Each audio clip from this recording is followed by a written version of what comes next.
there he is. How are you? I'm good. Tim, John, nice to meet you. All right, come on. So this is a jewelry store. Okay. But this is a makeshift podcast studio. Okay. So, yeah. Perfect. Yeah, absolutely. Perfect. Absolutely. Yeah, throw it right there. Go for it. That works. That works. Yeah, come on, sit down. I've got you a decaf coffee. Awesome. Thank you. Just in case, Thank you. Don't want our police officers on drugs. So. Right. Exactly. Yeah. Yeah. The microphone is gonna love you like right here, so you can bring it up a little bit, kind of right in front of your mouth, and yeah, that'll be perfect. Got it. That'll be perfect. Okay. So welcome back to the Midcoast Maine podcast. My name is John Spera. This is Officer Tim Carroll, Chief Officer. Yes. And this is kind of like an open-ended conversation. Okay. Wide-ranging. We like to discuss issues impacting the community, what you do, what your background is, and how all of those things mix together. All right. So how long have you been a police officer?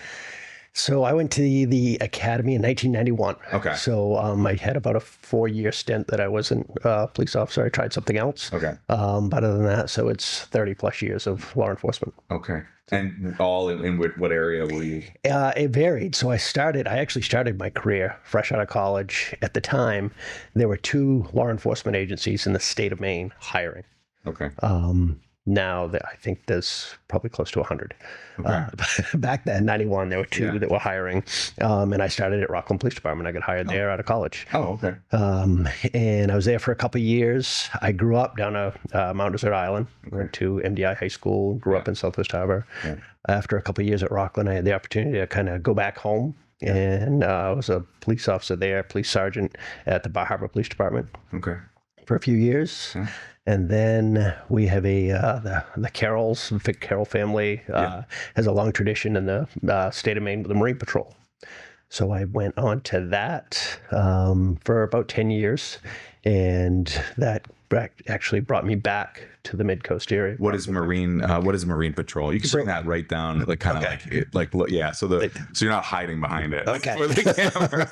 What is Marine Patrol? So Maine Marine Patrol is the basically it's the game wardens have fresh water in the inland part. Okay. The Maine Marine Patrol has tidal waters. It's mostly commercial fishing enforcement, lobstering. So keeping the sailors. Trying to keep them straight. Yes. That sounds like fun. It's a very good job. It was. I ended up being a boat captain here out of Rockland. Okay. I had a nice in the last couple of years that I was there. I had a brand new nice 46-foot patrol boat with all the creature comforts and everything. So, and I got to, because it was the larger patrol vessel for the state, I got to, primary focus was Penobscot Bay and out, but I would get assigned through the whole coast of Maine from Wells to all the way up through Kittery to Eastport. So, and then from there you came back into. So then I went to the then other dynamics happened. I tried a stint with a local new car dealership. I was a business manager there for a few years. All right. Take a break from policing. Yes, yeah. So into sales or into... I was the business manager, so kind of the financing side of things. Right. And that was more of a kind of a family thing. Yeah. Went through the unfortunate thing of a divorce and all that stuff, and remarried and kind of get into a family business with that. Okay. But at the end of it, it was a great job. I enjoyed, obviously, I was working with family and stuff, but I really like being a police officer. And I think I like it for the right reasons, not just for the power and authority of policing. Lots of questions about that. That's not it at all. Yeah. But it was more of the fact of just what I feel policing is. Yeah. So I had the opportunity to go to the sheriff's office right here in Knox County. Mm-hmm. And at the time it was Sheriff Dennison, Donna Dennison. She was the first female sheriff to be elected in the state of Maine. Worked for her, just went in as a patrol deputy, in less than a year, she had promoted me up to the patrol administrator, lieutenant's position. And then just a short time after that, she asked me to be her chief deputy, which the chief deputy in the sheriff's office is appointed specifically by the sheriff.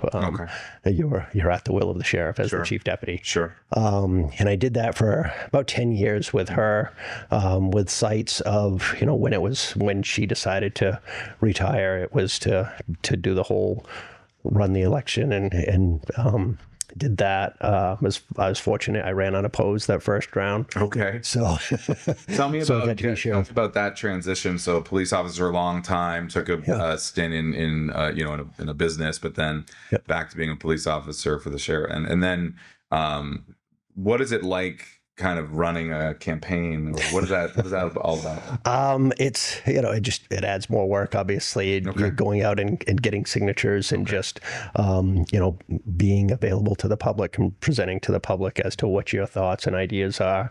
Because with the sheriff's office, especially in Maine, and it happens a lot of places, it's not only the law enforcement patrol function of a sheriff's office, probably the bigger, more complicated issues that come is also running the county jail. Right. So Knox County has a 75-bed facility. Right. And there's a lot of moving parts to that. That's patrol is about 25 staff. Then you add about 60 more staff when you bring in the corrections officers and that stuff. What is the relationship between the sheriff's office and, let's say, like Rockland PD?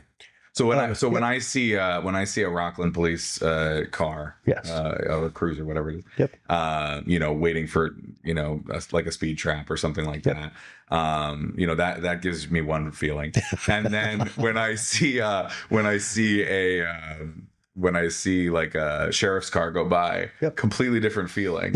And I don't know if that is based in reality or not, or like what do they do? I don't know if I should put that to fear, so you feel more fear because they both have the same authorities. Well, that's my question. Well, no, I'm just curious what they actually do. The difference is, so there's 4 municipalities. I didn't say fear, by the way. I just said a feeling. Yes. Anyway, there's 4 municipalities in the county of Knox that decided to have their own police department. Okay. Camden, Rockport, Rockland, and Thomaston. Okay. So without their specific police department, within the counties, the 16 counties, there are 16 sheriffs.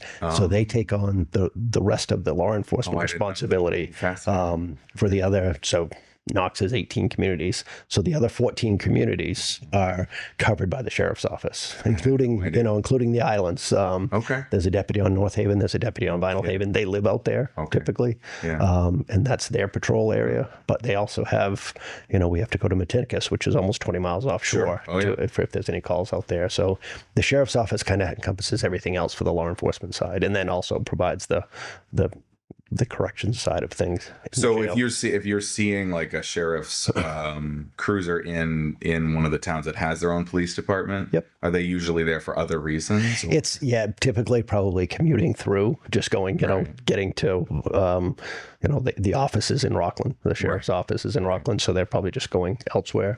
But they still, if they see a violation, a traffic violation or whatever, they will, they can address it themselves. It doesn't need to call a Rockland officer to do it. Interesting. That's fascinating. Okay, so you run a campaign, you run unopposed. That's nice and easy. Yes. Or maybe. And then you win. Yes. And then when was that? When that was in 2018. Okay. So I became sheriff in 2018. And then is there a term? 4-year term. 4-year term. Yep. And then you had to run again. So I was running again in 22. Okay. And fortunately I was running unopposed again. Okay. So that's always good again. So I was running unopposed, and so campaigning in 22. Yeah. To be elected. And then there was some things going on at Rockland Police Department. A friend of mine retired. He was the chief. Okay. They had a couple opportunities. They looked for hiring a new chief, and things just didn't work out. So I knew some people in Rockland, and I called the city managers, just kind of feeling out what were they looking for. The conversation went well, and then it was, had to be very careful, obviously, because I'm running a campaign to be, hey, I want to be, the sheriff again for the next 4 years. And then at the same time, I'm looking at a job opportunity, right? Mm-hmm. So we kind of worked through that, and it was, I think, I looked more towards a municipality versus the county. I enjoyed being the sheriff. It's a very taxing job, running the patrol side as well as the correction side with a lot of state mandates and all that stuff, the facility and going through, like every place else, it's at that time we were really having struggle hiring deputies and hiring corrections officers. They were, it was mandating people all the time for staffing, have to have minimum staffing and all that stuff. But, and then I saw this opportunity. It was, again, opportunity to kind of go back home where I started in Rockland.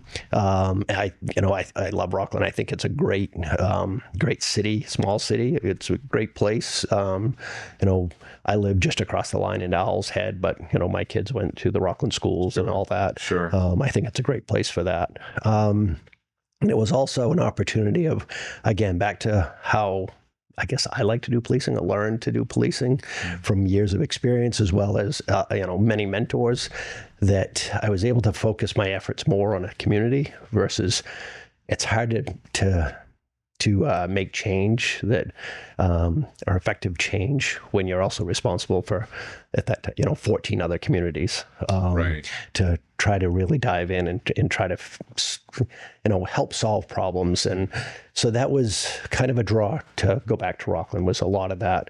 There was as it was public through the first part of the year, a couple of years, there was a big problem with the juvenile population that we were dealing with in Rockland. So I saw it as an opportunity, and they said to talk to the city manager and went through the process. And I was fortunate enough to be given the opportunity to be the chief, and I took it. So when did that happen? So that was in July of 22. Okay. And it worked. I think it worked out well. I hope the sheriff thinks it still worked out well. The current sheriff. Sure. So you had to suspend your campaign. Right. So again, though, Pat Polkey was my chief deputy. I had appointed him as my chief deputy. Okay. We had talked, when I got to the point of retirement or whatever, he would like to pursue the sheriff, kind of come up through the ranks as it goes. And then I'm sure, kind of a surprise to him that I was going to do this. But the way it is in Maine, so the chief deputy is truly at the will of the sheriff. So if a sheriff gets elected, they kind of hire their own chief deputy, appoint their own chief deputy. Okay. So a sheriff that's sitting and they leave, the new sheriff coming in typically will pick their own chief deputy. Otherwise, the chief deputy's out of a job too in those situations. The way it is in the law in Maine, if I was able to withdraw my name by the second Monday in July, then my name wouldn't be on the ballot. Okay. And if we could find somebody to appoint or put in that position, their name could go on the ballot. So it ended up being that, fortunate enough, that the chief deputy worked, it's working with the governor's office and all that. Can we get his name in by the 4th Monday of July in order for his name to go on the ballot? So he ran unopposed. Sure. Well, there you go. So why do you think, I mean, you've been in this a while now, and obviously through the process, why do you think no one's running campaigns against anyone? Why do you think there's no real contest there? Because we're doing such a good job. Is that it? No, maybe not. I mean, that might be true. It's, I think as a recent past, probably less than 10 years, but the 6, 7, 8 years, we went through quite a rough spell, law enforcement, policing, and through a few bad apples, that's all it takes to really, Are you ruin the crop, locally, right? or do you mean? No, like it was a more conversation? national conversation and I think that really kind of turned a lot of people away, maybe of becoming a law enforcement officer, because you're very scrutinized in the public as to what your actions are and how you're dealing with things. Sure, it's a big how you deal with people, and like I said, it took a few to ruin the crop, and it was just a tough place to be in law enforcement. We continue to keep doing things right and acting morally responsible to do the job, but so I think a lot of people just didn't sign on. So everywhere, like I said, 91, there were only 2 departments. That's state, county, or municipal. 2 departments in the whole state that were hiring. Now there's well over 100 looking to hire police officers. Interesting. And we just, it's hard to fill those slots. We've hired a couple have moved on. We still have a couple slots open at Rockland. What do you think is the most attractive thing about this line of work that you're in? What pulls someone into it? I think it's rewarding. I think if you do it the right way, it's a rewarding profession. What do you mean? It's helping people out. It's helping the public. It's being in the community. It's serving the public the best way you know how of your training and experience, that truly making a difference that affects the whole community. So the whole community can feel safe at the.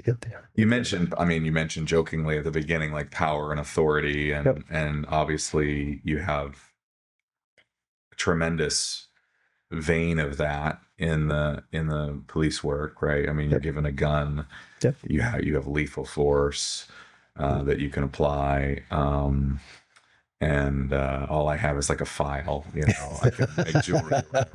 Like that was when my dad gave me a torch and a file, Right.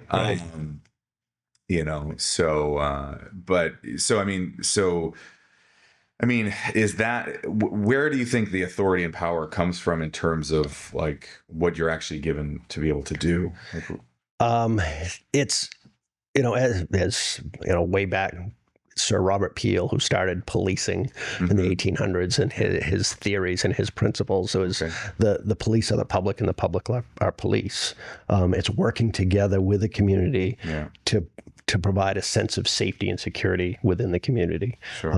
That people can go on with their daily activities, whatever their chosen job, profession is, and feel safe about it. And if there should be some, for whatever reason, there are a number of reasons for bad actors, having that ability to take care of that bad actor, so that person, the other person, the victims, get that sense of security and safety back. That problems are addressed accordingly. But it's just that ability to help people, and it's not as much as being the enforcer of the law as being a community person with the ability to help others feel safe in their homes and their businesses. But you clearly do have the ability to enforce the law. Absolutely, yes. And I've been personally in situations where there was massive ambiguity with very interesting results involving police, and there's no. What I found was interesting was there was actually no recourse in a lot of these situations where there are ambiguities sometimes. I don't know how do you guys try to square that in your own minds, or you kind of throw your hands up, or as far as it's the way the court systems are, like I say, in 1991 as a Rockland officer, I was hired to arrest people. That's really what I was doing. Fair enough. Here we go. I like this. Here we go. I like this clarity in there. I like that. I was hired. I worked, brand new. You hired to arrest. Right. So who was violating the law back then? What was back then it was very much the bar scenes. Myrtles or whatever. Very much a fishing community. And it was, I worked obviously brand new. I got the overnight shift, right? The 9 p.m. to 7 a.m. So that's action time. So that's action time. Go time. And at the time, honestly, in Rockland, we worked 14-hour shifts. Right. Probably 3 of those 4 nights, I was in a pretty good fight. It was and that was like a physical altercation on the ground or whatever it may be, just dealing with disorderly conducts and typically alcohol or drug related, and then you get your domestics and those types of things. And it was just, that was really kind of the culture. It was fighting with the police. Wow. And I talked to, unfortunately, I'm one of the old guys now, right? But talking to my guys now and girls is, we would we'd arrest 20 people in a weekend. Sometimes we'd do it in a night. We don't see that now. It's shifted. I think some of it is the culture of Rockland. It's not it was, the fishing industry was strong, and that's what, the fishermen and all that stuff. And yes, all those types of things. And it was that was just kind of the way things were then. And now the culture in Rockland has changed. It's it's a food place. It's a lot of arts and all that stuff, right? Yeah. So that culture, obviously, I would say helped a lot of that. And it's a matter of trying to. It's not just, we're not police officers just hired to arrest people and deal with those things. It's working with the community. We have, we've got a youth mentor, Rockland Police Department youth mentorship program. We've got a youth diversion program that we working with the school, our U13 school system, and it's being more involved with the community to try and get ahead of the problems or try to cut the problems off, right? Dealing with the younger people, dealing with the people that they're not just, the taglines or the names that were given to people that were, that were drug users, and those types of things. It's working with them, trying to get them help, instead of just arresting them because they've got drugs on them. Sure. Now we might have to deal with the crime part of it. And instead of arresting them, maybe we write them a summons for a court date, and then working with a system to try to get them the help they need to get out of this. So, and what you want to see in the end is, so they become, good people within the community, that they're law-abiding citizens, that they get out of their problem with either drug or alcohol, but now they're citizens back in the community that are providing for their families, providing for, their significant other, their kids. They've got a job, they're taxpayers, to try to get so everybody feels better about what's going on. So it's much more involved with the community, the police are, versus just being out there to arrest people and, find the crime and dealing with the crime itself. Try to get ahead of it, and before it gets to a criminal element, dealing with it the correct way. That being said, on Halloween night, I went to the Strand and I saw Psycho, which is fantastic film, and the police come far too late in that movie, right at the end. Yes, but everyone's already dead. But anyway, I'm leaving the Strand, and I walk down Main Street, and I walk to the ferry terminal, and then I walk that little path. That the new path that they made. I'm sure you saw some activity. What's that? I'm sure you saw some activity. Funny enough, and I had no idea until this morning, but funny enough, I walked by the bathrooms there, the public bathrooms there, and there was a whole little group of kids there. Yep. And then I kept walking. I didn't see anything particular. I mean, they were being, rowdy, but I didn't see anything. And I walked over to like the Y area, boardwalk. Yep. And then actually a police officer, a woman, I don't know her name, but she walked over to me and she asked if we had seen any kids running that way. and I hadn't, and we pointed them back that other direction, and then come to find out this morning I read a news article about a gunshot going off. Yes. Probably around that area. Yes. And which yeah, but I never heard anything. So I got back in my car right across the street from the Strand, and I was driving to Lime Rock Street to go home, and all of a sudden a truck. Mm-hmm. Lights come on from one of the side streets. I almost got hit, and because they were like going, mm-hmm. and so I pulled over, and then they blew by me and went off down toward the water.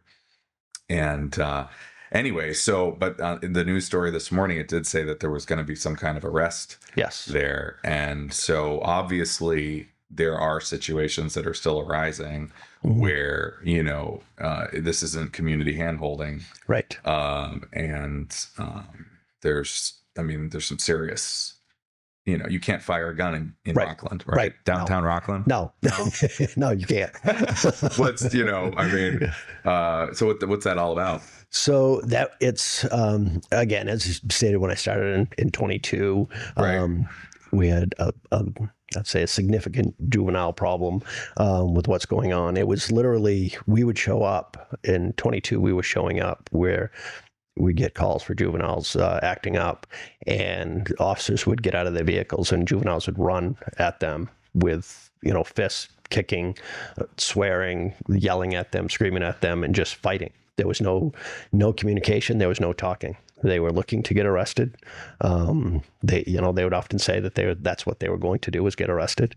And a lot of that was going, they were telling us it doesn't matter because nothing's going to happen. There's no recourse. There's no, they're going to be given a piece of paper and told to go to a court date in 4 to 5 months or 6 months, whatever it is, because of how the court system is tied up now. So they're responding to not after COVID, kind Correct. of the way that the court system got tied up. Yes. Yeah, try getting a divorce during COVID. Lots of fun. Anyway, so and were they right? They were right. Yes. So these are kind of like sophomoric, just coming into their own intelligence, realizing that they could basically get away with anything. It's true. Yes. And then, and in the fall of 22, being kind of the new chief of Rockland and really now being involved with what's going on in Rockland, I held a meeting with the providers, the state, the DHHS, the probation system, the juvenile corrections officers, and I guess I kind of called things out, saying that we shouldn't be the first ones called when there's problems with juveniles, because then it turns into something bigger than that. Because there was quite a few of the group that we consistently were dealing with, they were in state's custody. Oh. It was, it was a DHHS, it was juvenile probation. But they call the police to go deal with those issues. So there was a lack of a family system for a lot Correct. of these kids. Yes. To begin with. Right. And then they're bringing in, right. So then they're bringing in these problems. But the answer was that even they were calling the police to go take care of this. Well, they're at the age of, they're juveniles. They're less than 18. It was as young as 11, I think, were causing these problems. And because when we're called in, we're obviously looking at the law side of things. That's what we're supposed to do. Yeah. Versus the human element. These kids are what I call, they were screaming for help, but they didn't know how to react. They didn't know how to respond. So it was saying we need to do something different. Calling the police and them fighting us we're just going to keep doing this, right? It's back to your bar nights. Yes. It's just going to keep going, right? Except there was kids. It's interesting how it shifted. Because, yes. There was. I don't know if that's a good thing, honestly. So because there was a big push, and I do understand some of it is that was kind of the highlight of, because there's only one youth detention center in Maine. The Long Creek Youth Detention Center is down in Portland. Okay. So we would get these kids, and if it raised to a level that they would have to be taken to the detention center, Now I have to call in 2 officers because I got to transport them down to Portland and all that side. So there's just the financial side. But, it's like we can't send kids to this because that's, incarcerating kids isn't the answer. I agree with you 100%. But there's, we had a student that we had to basically shut down the high school. Kids had to stay inside because of how the student was acting. An obvious mental health crisis. Yes. What happened? So it was an obvious mental health crisis. It was just it was a student that was in state custody that was going to school. Okay. A mental health crisis, just a breakdown, and that person was just acting out. Okay. Again, law enforcement was called. We arrived. They're fighting with the officers. It's on the floor, fighting in the high school, trying to get control, get custody of that person, that student. Back to the police department, called the HHS, called juvenile probation, and the answer from higher levels than the people that are there, they wanted help too, but that student was released in 20 minutes on their own, hopefully going to places like the landing place, which is a great help for us, a great resource for us with kids. Sure. But that was the answer. This young, I think 16 at the time, was obvious mental health crisis. A male. We did female. Wow. That we got custody of, and we're not addressing it. We're not trying to address it as the criminal element. Sure. This young person needs help. Right. But our best answer was have a quick talk with them, say don't do that again. Yeah. Give them a piece of paper and let them on their own back out by themselves. That's kind of when it's like this not taking them to Long Creek. The answer of just letting them be themselves and say, well, don't do it again. That's not the answer either. Right. A lot of these kids really are asking, screaming for help. Yeah. We need to do something better. That's when we developed, my deputy chief actually developed it, the youth mentorship program, working with Pastor Doran Wright as the youth diversion team with a high school. So back to my earlier comment is us working with the community to try to stay ahead of the problem or be involved before the problem gets there. Do you think that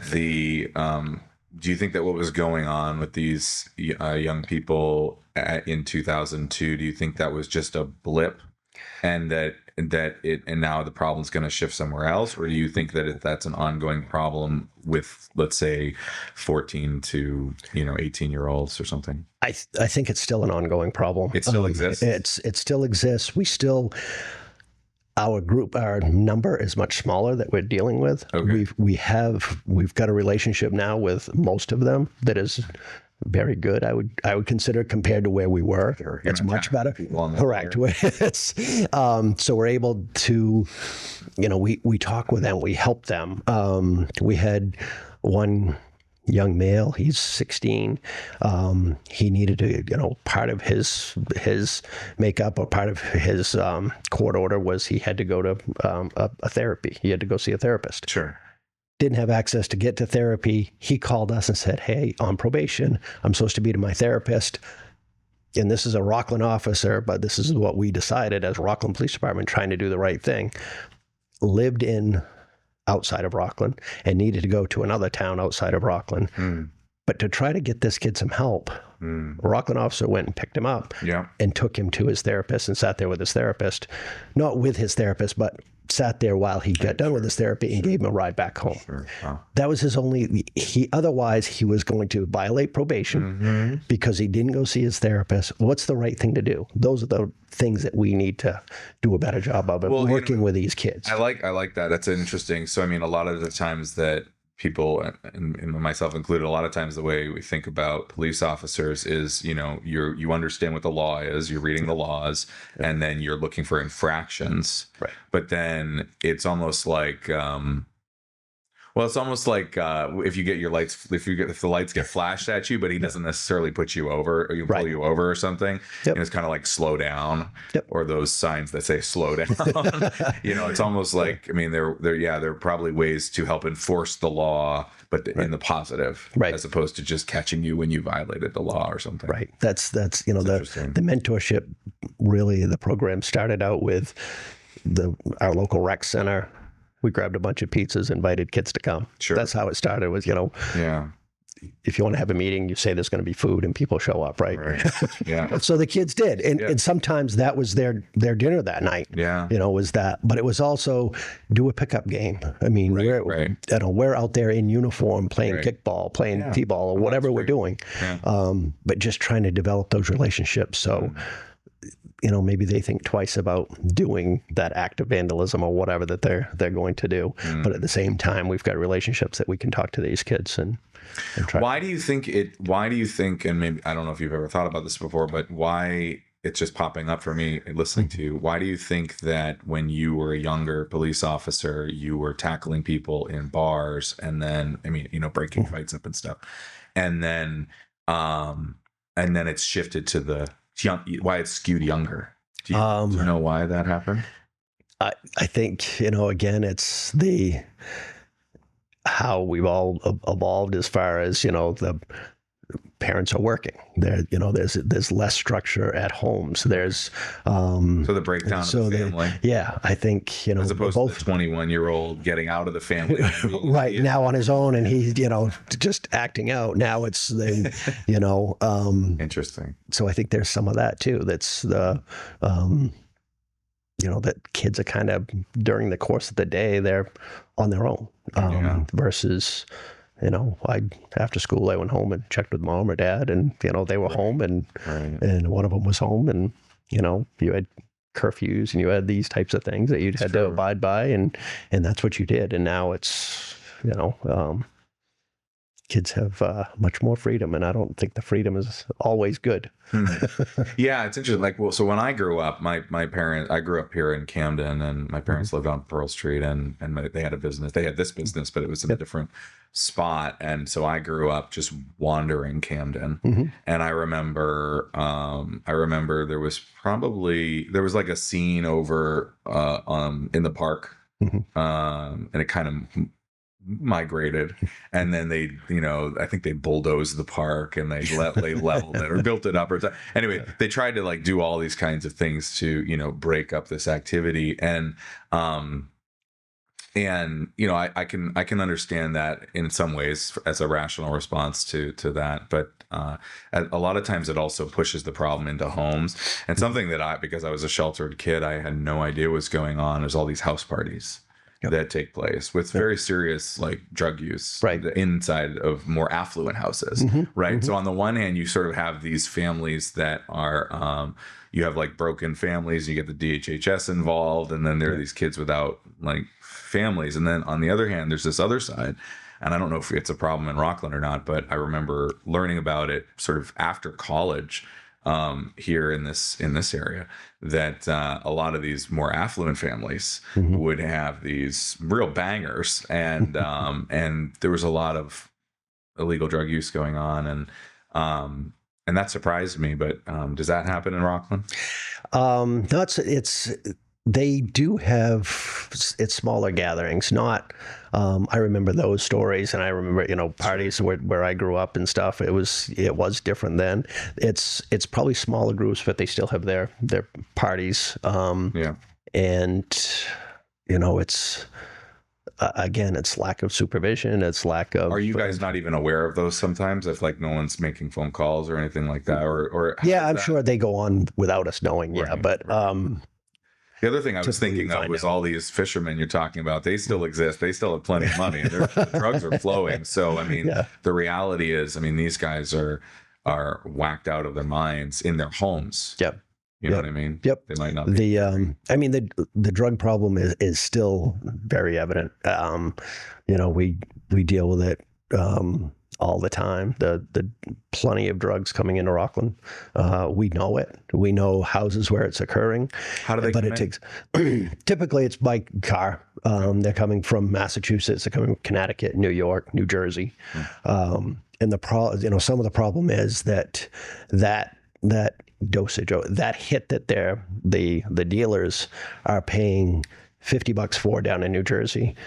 We're paying, I say we, us up here, they're getting $400, $500, $600 for. that same dosage. So it's very profitable for that dealer. Sure. To make the trip up. Move it, yeah. Right. And they've gotten in tune with it too. They're not bringing in bales like they used to, or, large amounts, because it's worth it enough to bring smaller amounts, because that if they get caught, then there's, it's less of a crime if it's smaller amounts and those types of things. But it's coming fast and furious where, like I said, we're watching houses. It takes time. There's that Fourth Amendment out there is very real. So we have to develop a case in order to do search warrants and those types of things. I've noticed the guy who walks by is not chalking tires anymore, speaking of the Fourth Amendment. But, I don't know what they're doing now. Are they taking pictures of cars to enforce parking? I'm not sure what they're doing. They're doing something. Yep. But it's interesting. That's wild. So, I mean, from your standpoint, you've been chief for a bit now. So I've been 3.5 years. So, I mean, you have your you're in the job, and what, in your mind, what are the most serious issues facing Rockland? We still have a drug problem, and the drugs are. So that is you put that up there. Yeah. Yep. Okay. Yep. We still have. There's very much a drug problem in Rockland, and probably that spreads out to the Midcoast. Obviously, I'm aware more of Rockland, but there's plenty of drugs coming. What are they? It's heroin, cocaine, and the real problem is everything has fentanyl in it now, or you should pretty much bet everything has some sort of level of fentanyl, which we know how deadly it is. Mm-hmm. But that's what draws the addiction. That's what creates that even a bigger problem. So people are willing to do it. That anvil belonged to a jeweler who overdosed on fentanyl. Yep. In Rockland. Okay. And it's I mean, it's very much a problem. Yeah. And I think Narcan is a great thing, that it saves lives, but it also is, I think it's masking a picture of how much of a problem we have. Because what do you mean by that? Because anybody can get the Narcan, because if somebody overdoses, you shoot them with a Narcan. Right. So the users typically have doses of Narcan around. So now, for example, you and I are using. Okay. You're going to use to a level. I have the Narcan. As long as you get through it, okay, you're good. Then I'll use a level. Maybe I went a little too high and I go out. You're going to Narcan me. We come back, kind of get through that, but we party on again. Nobody knows that, right? You and I can do this all day long, all over and over. And nobody is accounting for that, because there's typically, when somebody goes down on the floor, they're calling the ambulance, they're calling police because somebody's unresponsive.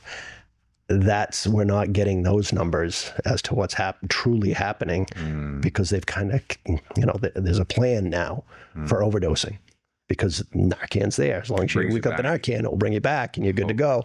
You don't have to get anybody else involved. So I think the true numbers, it's a great thing. It saves thousands and thousands of lives. Sure. But that doesn't give the general public or law enforcement or the court system an actual, or even the medical field, the actual problem of what's going on, because we're not getting those numbers. What, from your view, having, I'm sure, witnessed a lot of things with drug-related, folks, I mean, under the influence and things like that. I mean, what's the sort of, why are they doing it? I saw a number, this was a while ago, but 70% of the people that are addicted with substance use started out medically. Okay. Not because of going after the high, not for the heroin, not for the cocaine or anything like that. Started out medically. The oxys and all that stuff that years ago, the doctors, you had a toothache, they'd give you 30 doses of 30 pills of oxycodone or OxyContin or whatever it may be, and that started the addiction. Yeah. So the number, like I said, this was a little while ago, but it was 70% of those that are addicted, it started out for, say, legitimate reasons, medical reasons, for whatever, the broken leg or whatever it may be. But then they get addicted to that. But now especially with the introduction of fentanyl, you can get addicted so quick. And that's what your dealers want. They're going to put a little fentanyl in there because now you want more. Now you want more. So you're buying more. So I'm making more if I'm the dealer. So there's that aspect of it too. It's a business proposition as well. But it's the addiction is there. It's very much real, and people think that they've got to have whatever fix that they're addicted to in order to maintain. How do you coordinate with, I'm assuming you'd be coordinating with the state level police department or, Yep. And other probably national agencies to sort of track all these kinds of So we have there's the Maine Drug Enforcement Agency, MDEA. They've got a coastal office. We're in constant communication with them. We're in communication with the sheriff's office. We're in communication with the state police. So we all kind of get the same picture of where we're at geographically. But it's working with them constantly. A lot of times we know the dealers, we know who the users are, we know who the dealers are. Ultimately, let's get the users some help, but let's get these dealers that are bringing it in. Because it'll probably, I don't know what the percentage is, probably a lot of them aren't using. They're doing it strictly for a business. They're making a lot of money on this. So let's get the users help as soon as we can and try to get them the help that they need. But let's get after these dealers. At the same time, you got to have the court system and the judicial system to support that there's got to be some sort of recourse for dealing. Is there not in Maine? I don't think it's enough. I mean, if you look at the local newspaper and stuff, a lot of cases I think they're at minimum things. If they're it was not going to jail. I'm not saying jail's the answer, but I'm just saying there's no recourse for their actions, or not enough recourse to say, geez, I don't want to do that again. Unless you get second offense, third offense, or fourth offense, or whatever. But, we're arresting people now with drug violations, but they have 8 sets of bail conditions. That means they've been arrested 8 times. We arrest them, take them to jail, charge them. They're out on bail. They violate the bail. We arrest them. We charge them. 8 times. So 8 times. The highest one that I'm aware of right now, I think it was in July. The person had 12 sets of bail conditions. So they had 12 sets of bail conditions. Means they're arrested 12 times and they were taken to jail and they were able to bail back out. I mean, that's absurd. Yes. It is. I mean, it's crazy. It is. Yeah. But so then it doesn't get to be a response. And also the frustration is once it gets to court, all those violations, we'll do a plea agreement and I'm going to charge you with 1 count of violation of bail and 2 counts of the either drug trafficking or drug possession.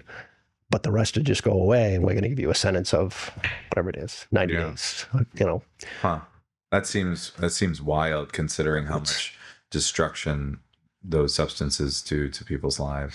It's very frustrating, especially for the cops that are trying to do the right thing, doing, and again, it's who makes those decisions.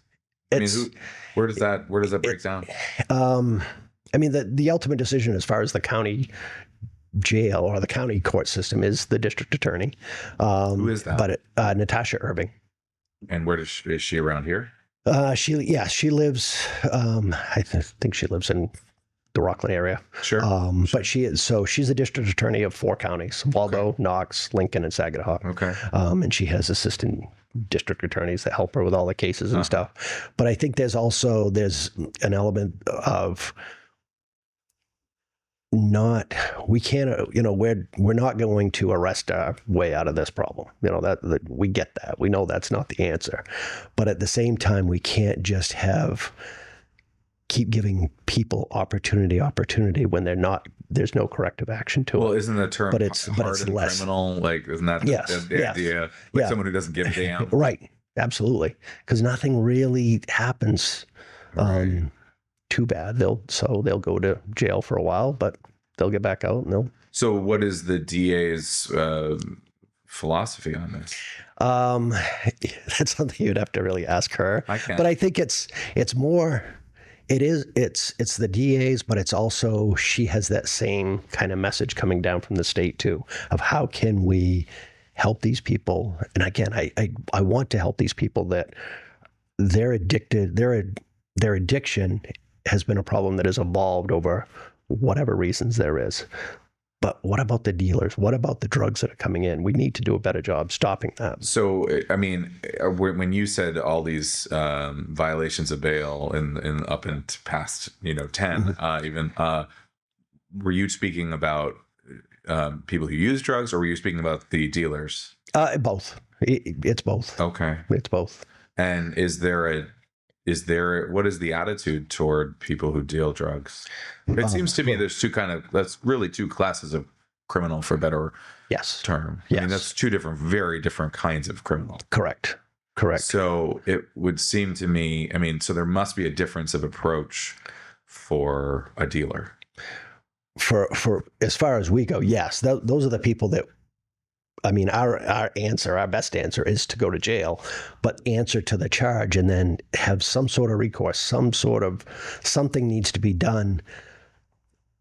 That these people don't want to continue to do this. They don't want to do it again. I'm not going to try to get you to deconstruct the DA, but I am curious, would the DA have a different philosophy for that type of criminal? I want to believe she would, yes. And at the state level, do they have a sense of that, or? Yeah, it just seems like it's softened very much so, because they, it's, jail isn't the answer. The numbers come out that the U.S. has the highest population in any jail in the world as far as a country. Sure. And how much does it affect or make change of the individual? But so I think there's a lot of that in whether it's at the federal level, state level. Well, we can't just put people in jail. Okay. Let's do something to correct them while they're in jail, or have something to hold them accountable for their actions. Right. That I would hope that if you hold them accountable enough, that they wouldn't want to do it again. Sure.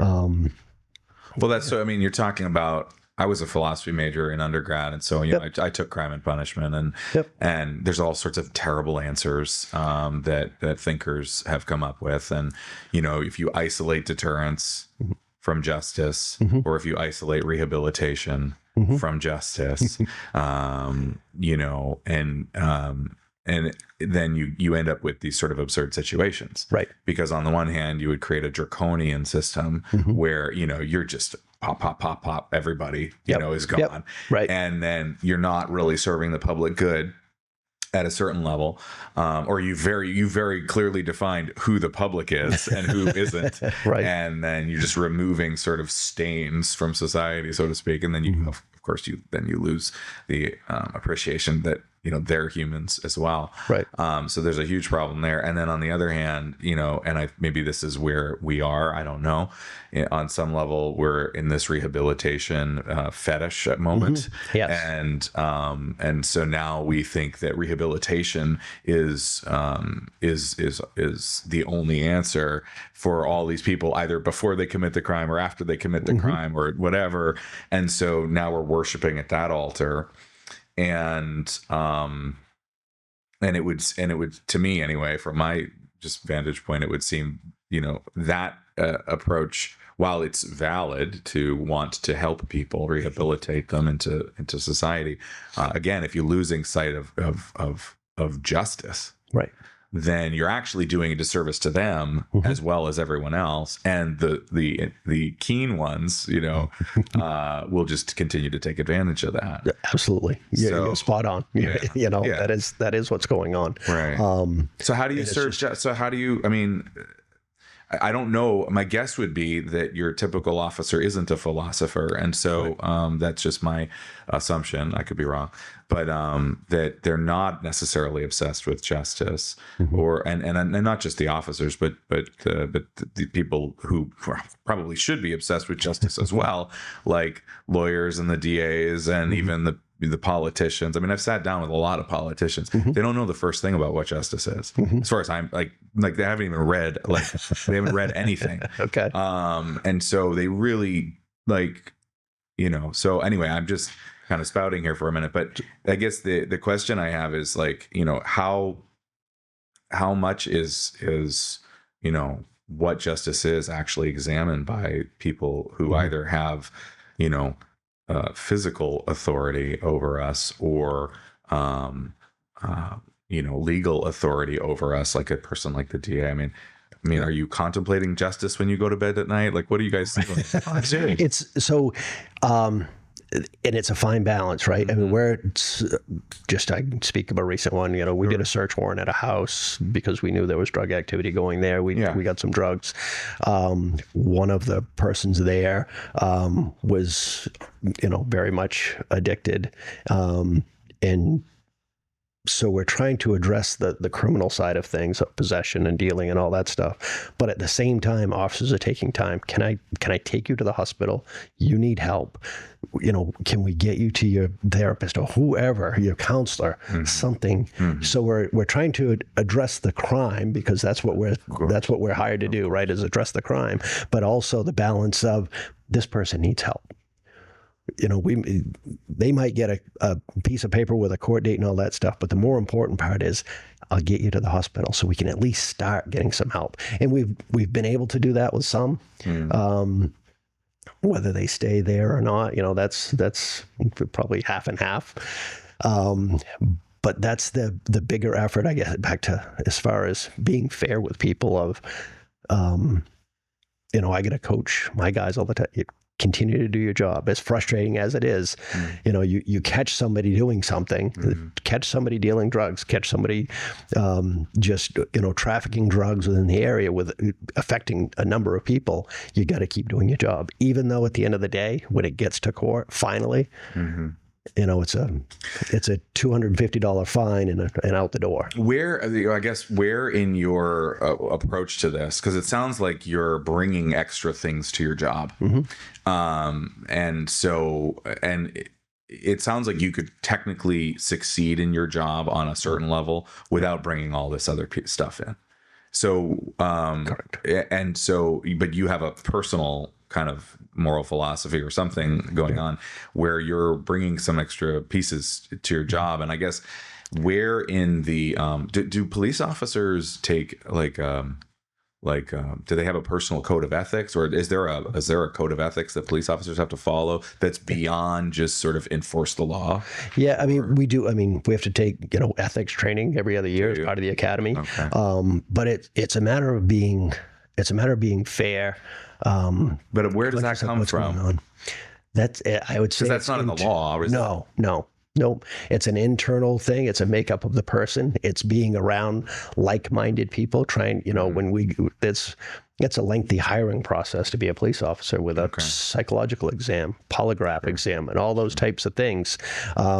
Multiple interviews and talking with people, background checks. What we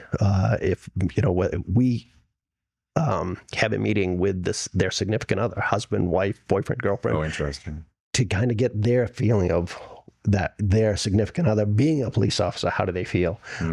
We've talked to parents of grown adults, talking to their parents of what kind of life were they brought up in, and we get very personal. But it's trying to trying to get a makeup of that person of, is this person going to be fair?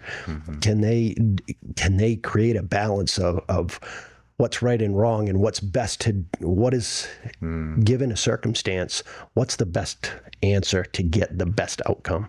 It's not necessarily throwing handcuffs on and throwing them in a cell. It's trying to work with that person and maybe get them some other help that they may need.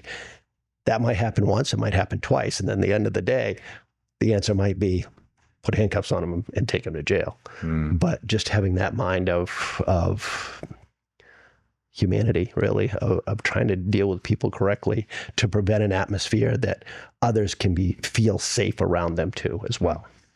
What's what in your mind, like what makes a bad police department? What contributes to a bad police department culture?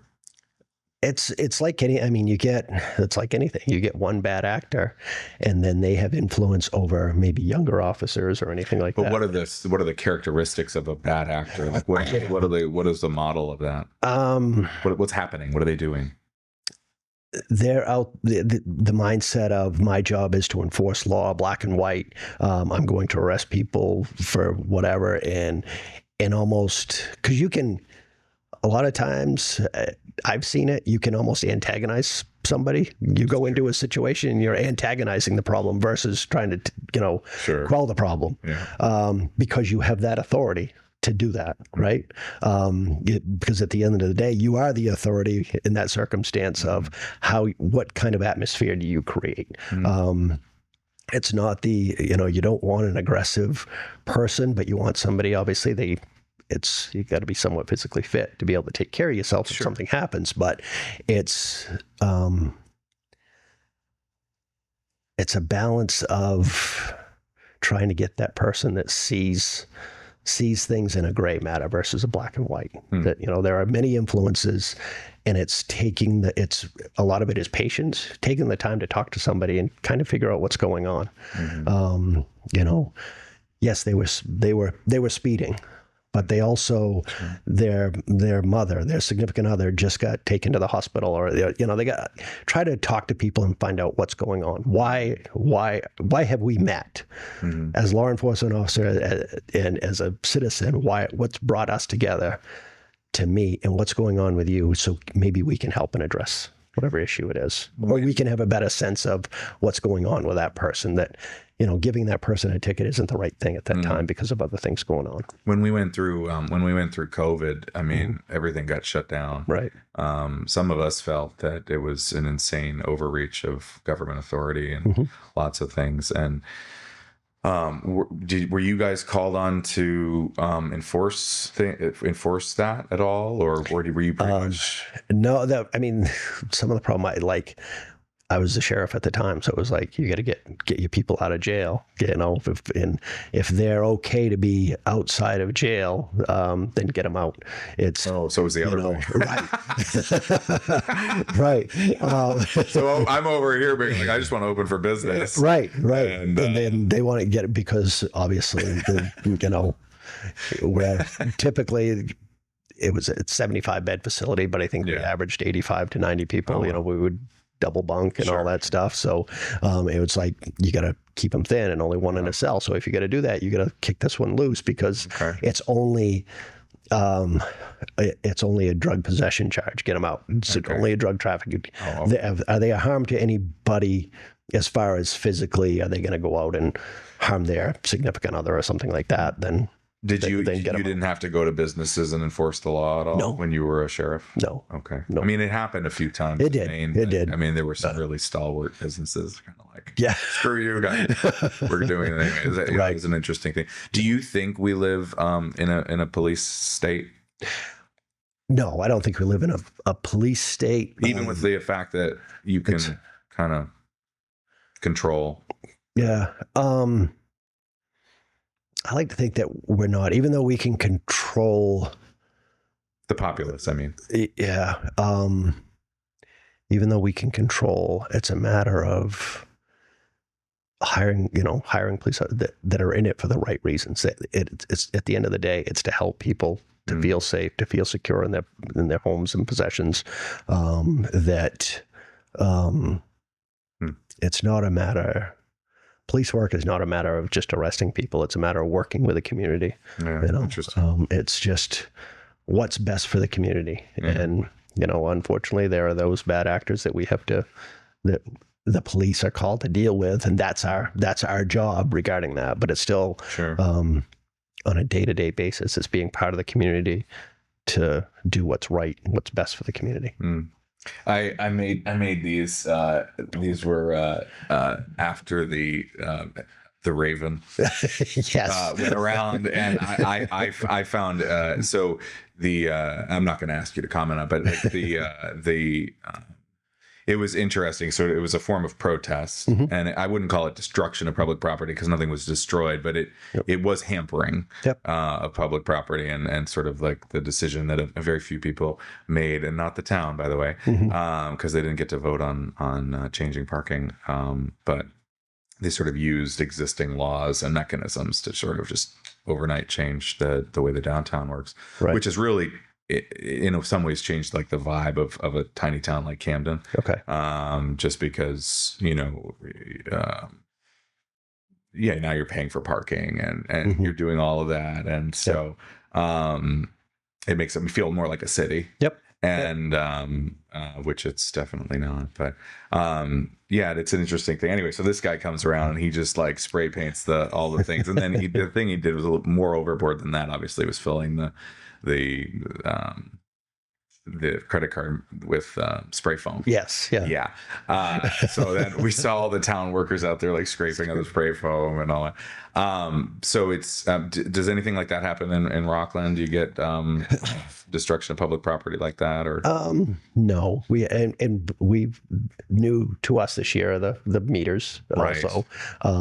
We haven't had much of a problem there. There's a lot of the same sentiment of that now everybody's paying for parking. It's a little different to pay parking. Yeah, it's different. So and I get that. I understand that, but it was again. I keep relating back to when I first got here and stuff, and the problems that we had with the juveniles. Main Street businesses felt unsafe because these kids were just running wild and doing whatever they wanted to do. They were running, they'd run past a car, spray paint down the side of it. They would break a window. They would break the mirror off. They would just, and community members, adults would come out and try to speak to them. And it was every profanity that they, at 15 years old, every profanity offered back to that adult. And it was just, it was just crazy. But so there was that for a while. We haven't again had that for a bit because of the work that we've done, but we still have, that's really any actions are more juvenile type stuff. So other than the drugs and working with, sort of troubled young people, I mean, what are the other big things that are happening in Rockland from your perspective?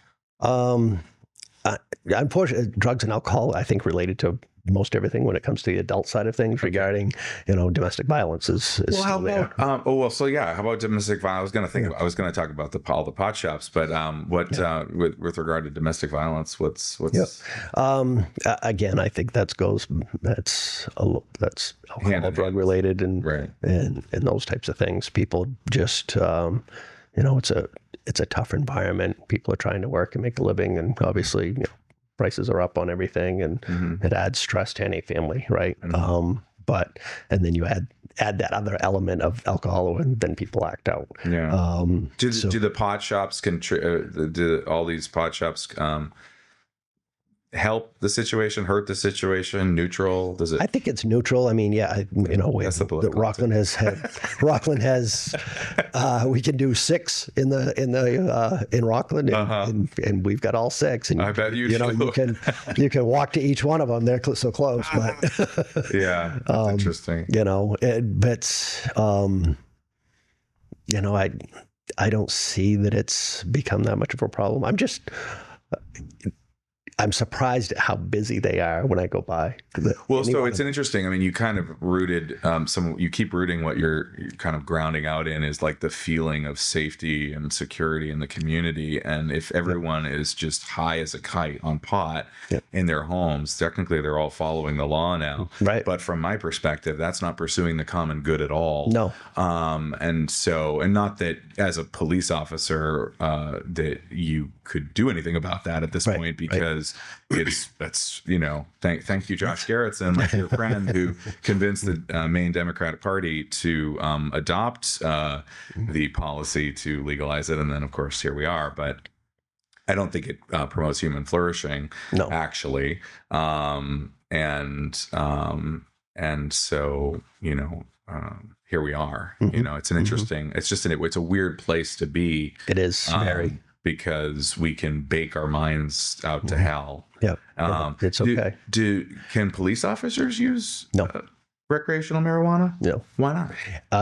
Due to it's a federal law that to carry a firearm, you cannot possess or have the THC, basically. Yeah. Is there a rationale to that, or is that just? I mean, what's the?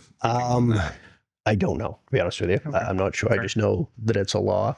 I know when I was with the sheriff's office again when it first became legal, and that question came up. Okay. And it was like, well, this is a law, so you can't, fortunately. But unfortunately, I'd really I'd really like us not to be the first agency or the first officer to challenge this. Let somebody else do it. Can officers use medical marijuana? No.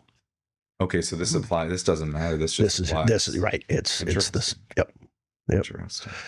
So, yeah, I kind of. I mean, I don't find it to be an interesting development in our culture at all to sort of promote marijuana use, but I just don't think it does anything. Right. I don't think it accomplishes anything. Yeah. It's sort of like I'm sure, which I don't know, but is there a true medical?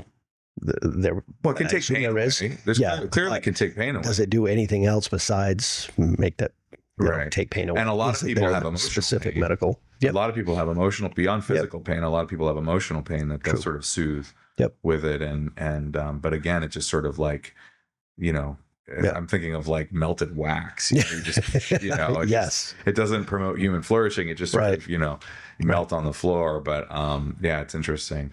So, so domestic violence. I mean, what is the situation in?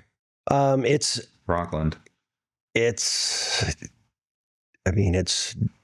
think domestic violence is a huge problem because of what it is. Not a huge problem as the amount of domestic violence that goes on in Rockland. Okay. For the victim, male or female, or it doesn't matter. That's such a, how long does it go on before somebody knows? And that person we keep hitting safety and security. Obviously that person isn't safe or secure in their home. Clear. And that is truly a victim in the circumstance that they're in, that is suffering physically, emotionally, all of it. And this is something that we can't address if we don't know. And a lot of it, I'm like I said, I'm not saying that there's a lot of it, but there's enough that we do catch that we're probably not catching a lot of it, that somebody is certainly suffering, I think, a lot when it comes to domestic violence. How do you distinguish between a real, domestic violence situation where there's like actual physical abuse occurring, or sort of false accusations or purportments and that kind of thing? It's again, it's experience, but it's talking to them. Obviously, you separate them, and it's a lengthy conversation you have. We have a couple of people that are trained specifically for domestic violence.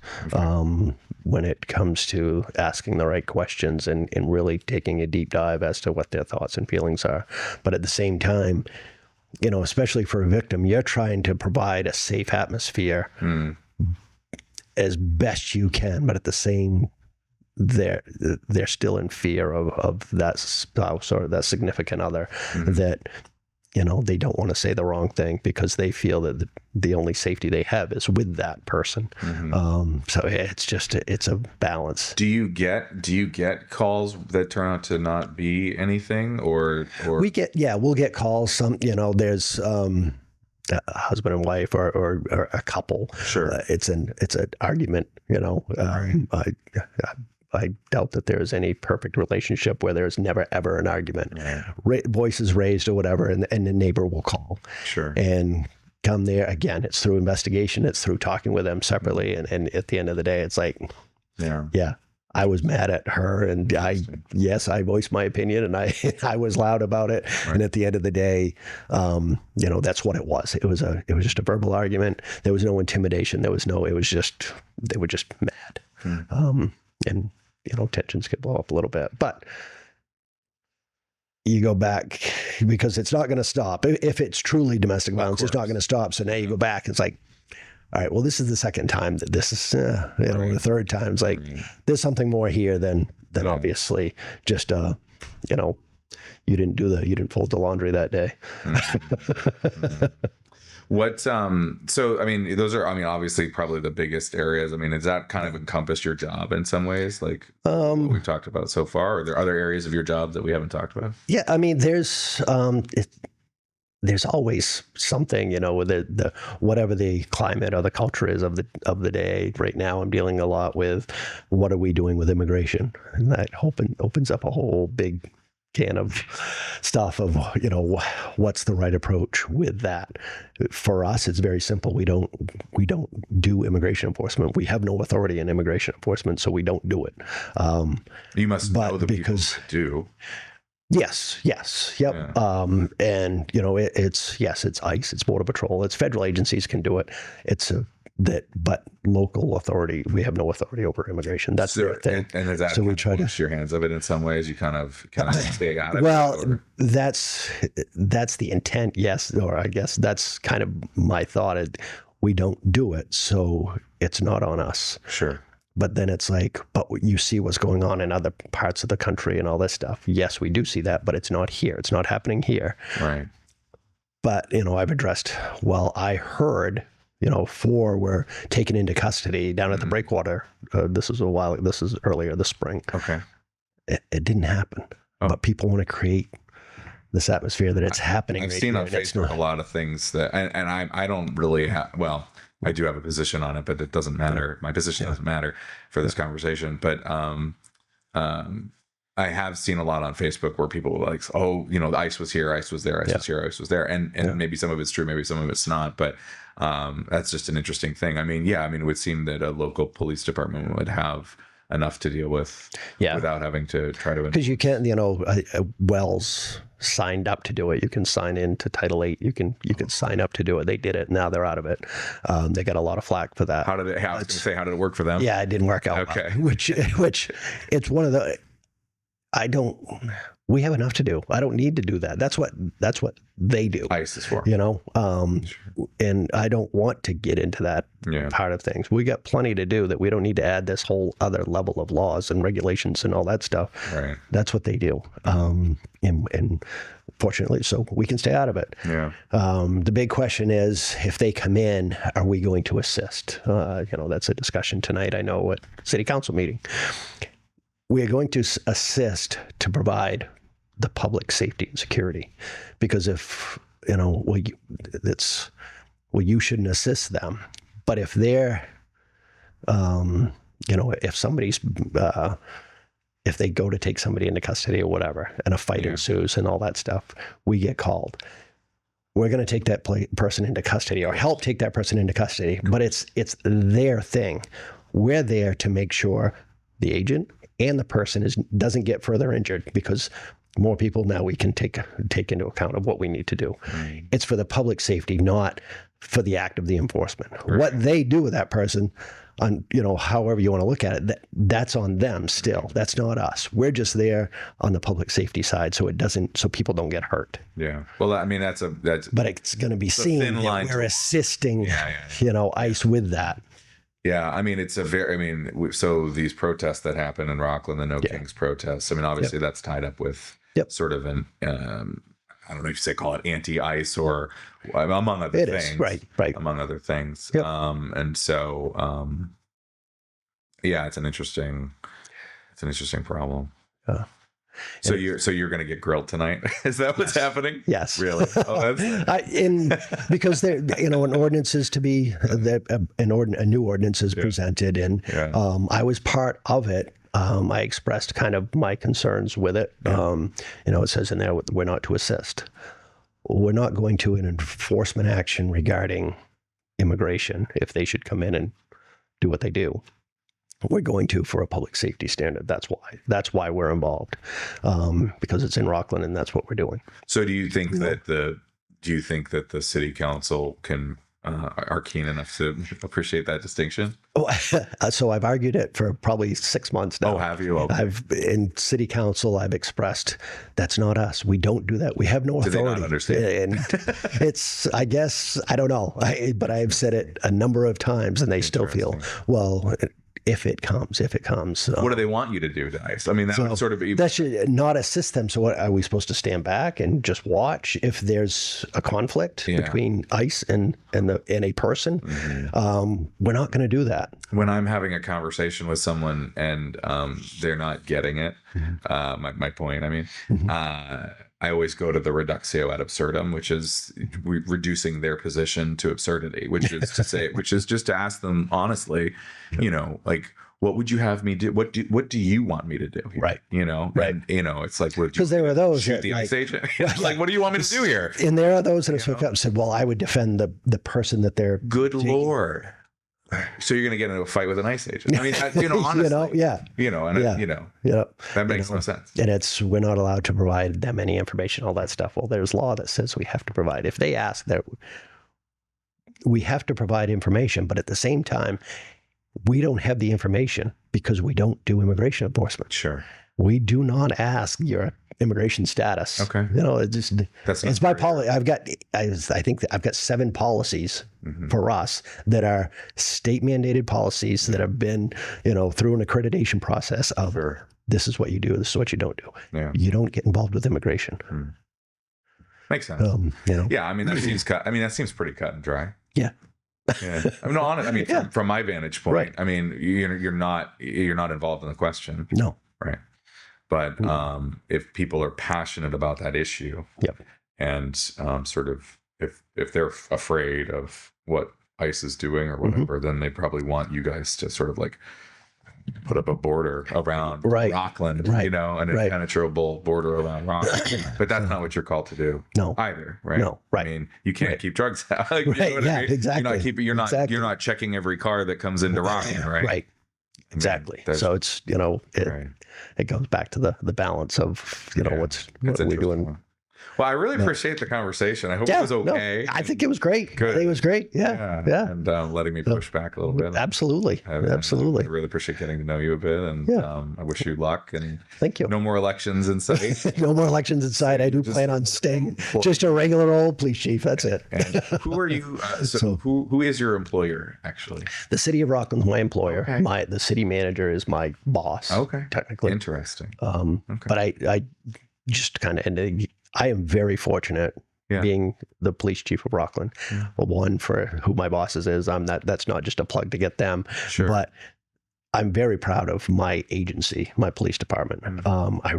We've got a great group that does policing, I think, the right way.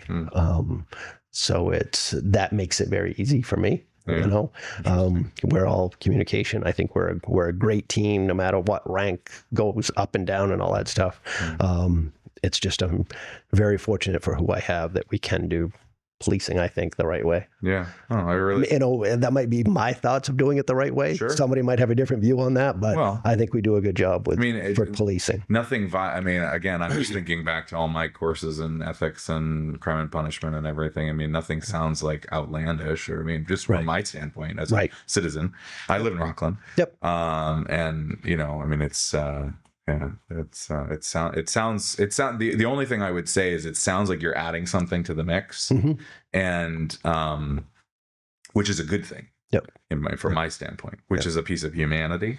Yep. And I don't think that you necessarily have to do that. Right. And I appreciate that. I mean, I think that's a valuable piece, and probably could get explored and expanded, and without overdoing it, without you know, sort of like forgetting the law or whatever, but you know, just in the sense of like, when we're dealing with human beings here at every level, regardless of their status, you know, regardless of their criminal status or not, you know, but we're dealing, you know, fundamentally with human beings, and so we don't, you know, there are ways we can underserve them and or over apply. Yes. And so it all checks out to me. Anyway, so good luck, and thank you. I appreciate the I appreciate this conversation. Thank you. Yeah, of course.